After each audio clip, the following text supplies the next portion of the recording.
નમસ્કાર મિત્રો, હું અત્યારે પહોંચી ગયો છું બનાસકાંઠાના વાવના સૌપુરા ગામે. અહીંયા આપણે પીવીસી ફર્નિચરનું કામ ચાલી રહ્યું છે. ચલો તમને બતાવું. ડાયમંડ લેમિનેટ ઉપર કામ છે. પીવીસીની ક્રિસ્ટલ અને રામાની લેમિનેટ છે અને રિયલ પ્લાસ્ટ ડાયમંડ સીટ યુઝ કરી છે.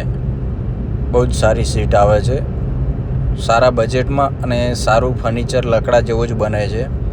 અહીંયા માળિયાનું કામકાજ ચાલુ છે, બાસ્કેટ નાખી દીધા છે. પાર્ટીને જે કલર કામ બાકી છે, પીઓપી બાકી છે, પણ એ લોકોને પહેલાં ફર્નિચર કરાવવાનું ઈચ્છા હતી. અહીંયા 4 કબાટ છે બોક્સમાં.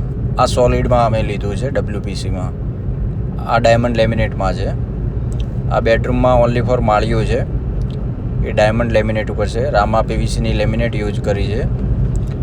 આ બાજુના રૂમમાં સ્લાઇડિંગ છે અને માળિયું છે. અહીંયા બેડ આવશે, ઉપર માળિયું છે. ઉપર એક પટ્ટો મારી દીધો છે, એટલે એમને પીઓપી કરવાનું બાકી છે, ભવિષ્યમાં કરાવે તો. આ સ્લાઇડિંગ છે, બાજુમાં ઓપનેબલ છે અને આ સાઈડમાં ડ્રેસિંગ આવશે, ફોલ્ડિંગ. ખૂણામાં જે જગ્યા દેખાય ત્યાં. આ કબાટ છે, 2 બોક્સ આવશે. અહીંયા પ્રોફાઇલ આવશે, ઉપર બ્લેક પ્રોફાઇલ. નીચે દરવાજા બની જશે.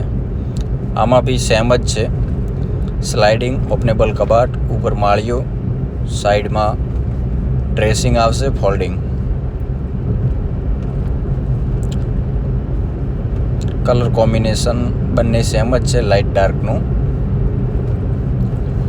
આ રૂમમાં ઓનલી ફોર માળિયું જ છે.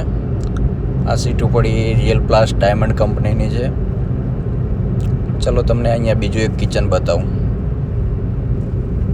2 મકાન સેમ જ છે. આ માળિયું આવશે. અહીંયા કાચું કામ બધું થઈ ગયું છે ડાયમંડનું. એના ઉપર લેમિનેટ બાકી છે, બાસ્કેટ લાગી ગયા છે.